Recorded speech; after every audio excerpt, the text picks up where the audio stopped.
Assalamualaikum, selamat petang. Video hari ini sekali lagi saya nak buat video tentang pokok bidara. Bidara kampung. Pokok ini dah lama saya tanam. Lebih kurang dah 5-6 tahun lebih lah. Dan buah tengah banyak ni. Ni buah kuning dah masak ni. Ni. Tengok satu ni.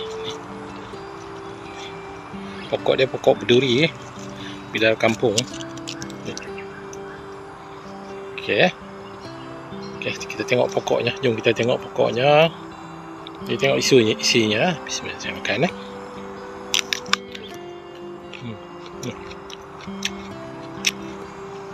Manis.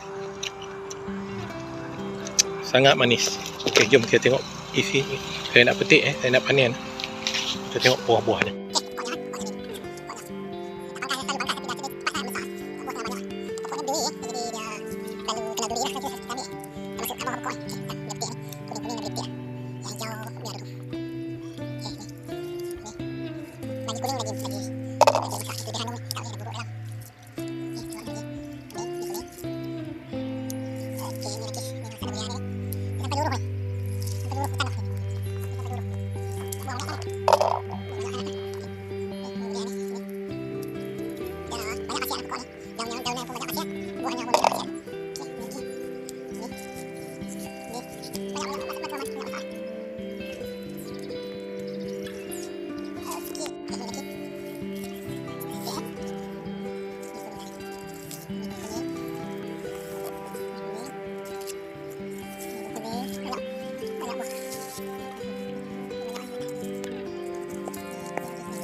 Dah selesai kutip.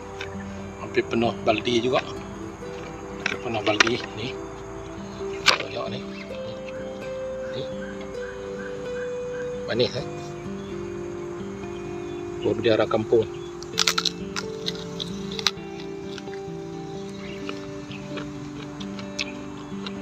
Ni.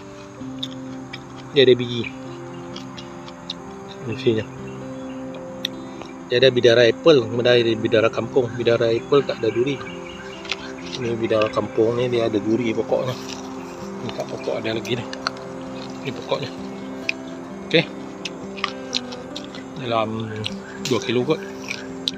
Okey, assalamualaikum, itu saja. Jumpa lagi untuk dikongsikan pokok bidara. Banyak khasiat, daunnya pun banyak boleh halau iblis dan sebagainya. Okey, jom. Terima kasih.